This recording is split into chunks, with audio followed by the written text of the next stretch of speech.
সেই ফাঁসির মঞ্চটা এই যে আপনারা এখানে দেখতে পাবেন।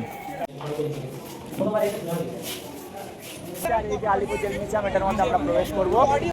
তো বন্ধুরা, চলে এসেছি আলিপুর জেল মিউজিয়ামে। সমস্ত আমরা সবাই মিলে ঘুরতে চলে এসেছি। তো দেখতে পাচ্ছ খুব সুন্দরভাবে ডেকোরেশন করা আছে 25শে ডিসেম্বর বড়দিন উপলক্ষে। আর বাকিরা পিছনে আসছে, তো সবাই ওখানে লাইন দিয়েছে। তো ওই যে আমাদের সব স্টুডেন্টরা, চলো ওখানে গিয়ে টিকিটটা নিয়ে তাড়াতাড়ি ভিতরে চলে যাই। এই যে Alipur jail museum, Alipur jail মিউজিয়ামের সামনে আমরা চলে এসেছি। সমস্ত স্টুডেন্টরা এই যে আছে, আর ভিতরে টিকিট কাটার জন্য স্যাররা গিয়েছে, বাকিরা আছে। আর এই যে আলিপুর জেল মিউজিয়াম, এটার মধ্যে আমরা প্রবেশ করব। তো দেখা যাক। তো বন্ধুরা, আমরা চলে এসেছি আলিপুর জেল মিউজিয়ামের ভিতরে। আপনারা দেখতে পাচ্ছেন খুব সুন্দরভাবে সাজানো হয়েছে, আর পুরো জেল মিউজিয়ামটা আপনাদের সামনে তুলে ধরার চেষ্টা করব। তো চলুন সামনে দেখা যাক। এই দিকটাতে চলো, এই দিকটাতে ফাঁসির মঞ্চ আছে। এই দিকটাতে অবশ্যই হয়েছিল। ওইটাতে ঢুকবি তো ওই গেট থেকে। তো আমরা এই যে প্রবেশ করছি, এইখানে মূলত যে বিপ্লবীদের উপর অত্যাচার করা হতো, ফাঁসি দেওয়া হতো, সেই ফাঁসির মঞ্চটা এই যে আপনারা এখানে দেখতে পাবেন। এই যে সেই কক্ষ, যেখানে এই কক্ষটায় মূলত ফাঁসির পরে তাদের দেহ পরীক্ষা নিরীক্ষা করা হতো। আর এই সেই ফাঁসির মঞ্চ, যেখানে আমাদের ভারত মাতার বীর সন্তানেরা আমাদের দেশে জয়গান করতে করতে এই যে ফাঁসির দড়ি তারা নিজেদের গলায় পরে নিয়েছিলেন। এই সেই ফাঁসির মঞ্চ, যেখানে এই আলিপুর মিউজিয়ামে আসলে আপনারা আমাদের ভারতবর্ষের যে মহান বীর বিপ্লবীদের অবদান, সেই অবদান সম্পর্কে খুব সুন্দরভাবে ওয়াকিবহাল হবেন। বিনয় বাদল দীনেশ থেকে শুরু করে নেতাজি সুভাষচন্দ্র বসু, জওহরলাল নেহরু থেকে শুরু করে মহান বিপ্লবীরা এই আলিপুর জেল মিউজিয়ামে এসে কারাবাস গ্রহণ করেছিলেন শুধুমাত্র ভারতবাসীকে সুরক্ষা দেওয়ার জন্য, আমাদেরকে সুখে শান্তিতে রাখার জন্য। তো তাদের সেই বলিদান আমরা সত্যি ভারতবাসী হিসেবে আমরা সত্যি, আমার কথা বলতে বলতে চোখে জল চলে আসছে সেই ভারত মাতার বীর সন্তানদের জন্য। এই সেই ফাঁসির মঞ্চ, যেখান থেকে মূলত আমাদের বিপ্লবীরা তারা হাসতে হাসতে ফাঁসির দড়ি গলায় তুলে নিতেন। আর এই যে পিছনটাতে দেখতে পাচ্ছ, এখানে অন্যান্য বিপ্লবীদেরকে আটক রাখা হতো। যখন কাউকে ফাঁসি দেওয়া হতো, তাদের উপর নৃশংস অত্যাচার করা হতো। সেই অত্যাচারের দৃশ্যটা তাদেরকে দেখানো হতো, যাতে তারা এই সমস্ত কাজকর্মগুলো ছেড়ে দেয়। ভারত মাতারকে যারা বন্ধনমুক্ত করতে উদ্বুদ্ধ হচ্ছে, তারা যাতে উদ্বুদ্ধ হতে না পারে, তাই তাদেরকে এই কক্ষ থেকে সেই দৃশ্যগুলো দেখানো হতো। কিন্তু ওরা জানতো না আমরা ভারতীয়, আমরা দেশমাতার জন্য হাসি মুখে ফাঁসির দড়ি গলায় নিতে পারি।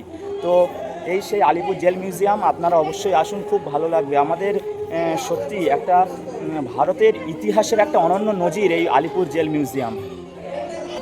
এইখানে আমি কিছুদিন আগে আমাদের বিএড কলেজের তরফ থেকে যে ট্রেনিং ছিল, সেই ট্রেনিংয়ে আমি এখানে এসেছিলাম। তারপর আমার বাকি স্টুডেন্টদের নিয়ে আজকে এসেছি, তো তারাও দেখবে, আজকে জানবে সেই ফাঁসির মঞ্চ আপনারা এখানে দেখতে পাচ্ছেন।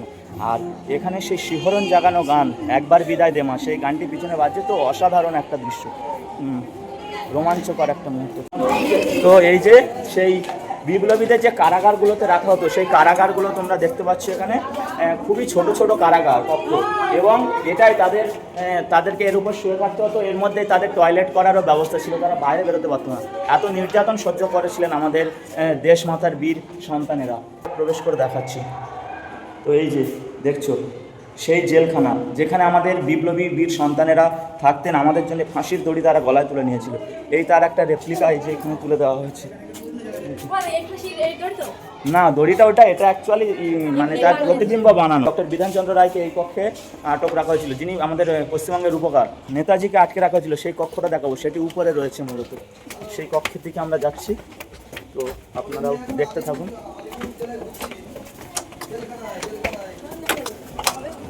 তো এই যে দেখছেন সেই কক্ষ, যেখানে জওহরলাল নেহরু ছিলেন এবং ইন্দিরা গান্ধী এসে প্রায় সময় তার সাথে দেখা করতেন। এই সেই কক্ষ, যেখানে ওই যে কারাগারটা রয়েছে, ওখানে জওহরলাল নেহরুকে মূলত আটকে রাখা হতো। আর এই যে ইন্দিরা গান্ধী এসে, শ্রীমতী ইন্দিরা গান্ধী ওনার সাথে দেখা করতে আসতেন, এবং দুজনের মধ্যে কথাবার্তা হতো। তো উধর क्या दिखा आपको? এই যে সেই কক্ষটা 17 ফেব্রুয়ারি 1934 থেকে 7 মে 1934 পর্যন্ত এই কক্ষে ছিলেন জওহরলাল নেহরু।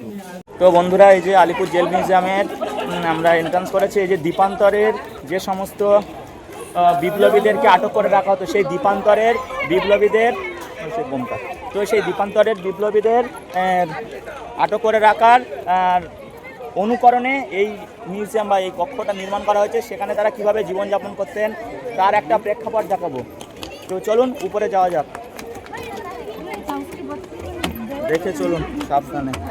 তো এই সেই কক্ষ যেখানে দ্বীপান্তরে যে বিপ্লবীদেরকে পাঠিয়ে দেওয়া হতো তারা কীভাবে জীবনযাপন করতেন সেইগুলো এই যে দেখছেন। তাদেরকে কিভাবে বন্দি করা হতো যাতে তারা নড়াচড়াটুকু পর্যন্ত করতে না পারে। তাদেরকে দিয়ে এই যে ঘানি টানানো হতো এবং এই যে নারকেল ছাড়িয়ে তার থেকে দড়ি বানানো থেকে শুরু করে যত রকম টর্চার করা যায়, যত রকম অত্যাচার করা যায়, সেই সমস্ত অত্যাচার সেই ভারত মাতার বীর সন্তানেদের উপর করা হয়েছিল সেই সময়। স্টেশন যে পুলিশ কক্ষগুলো যেখানে মহান বীর বিপ্লবীদের অস্ত্রশস্ত্রগুলো সংরক্ষণ করা রয়েছে সেইগুলো আপনাদেরকে আমি দেখাবো।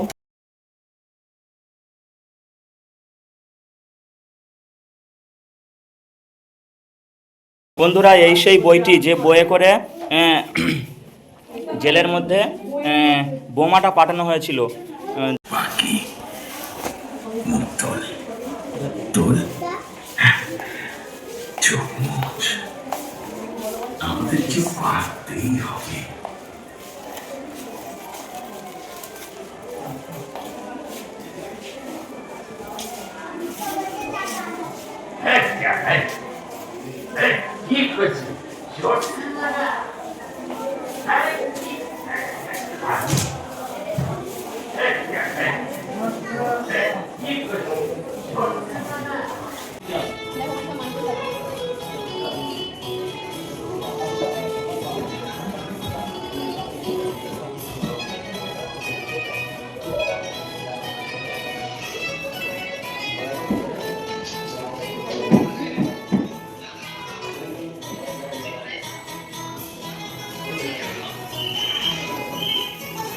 তো বন্ধুরা, আমাদের ঘোরা হয়ে গেছে, রাত হয়ে যাওয়ার কারণে পুরোটা আমরা দেখতে পারিনি, বেরিয়ে এসেছি। তাই আপনাদের যতটা দেখাতে পারলাম দেখালাম। তো আমরা এখন এই যে বাইরে চলে এসেছি। ভিডিওটা ভালো লাগলে অবশ্যই লাইক, কমেন্ট, শেয়ার, সাবস্ক্রাইব করতে ভুলো না। সাবস্ক্রাইব বাটনে লাথি মারবে, ঘুষি মারবে না, হচ্ছে যা পারো করো, শাবল দিয়ে ঠোঁকো, হাতুড়ি দিয়ে ঠোঁকো, আমার জানা দরকার নেই, সাবস্ক্রাইব হওয়া চাই। সাবস্ক্রাইবটা তাড়াতাড়ি করে দাও। তো গুড নাইট, সবাই ভালো থেকো, শুভরাত্রি। আর নতুন বছরের সবার শুভেচ্ছা রইলো। Happy new year, enjoy, tata. এটা মূলত সেল কক্ষ, এখানেও আটকে রাখা হতো বিপ্লবী বন্ধুদের।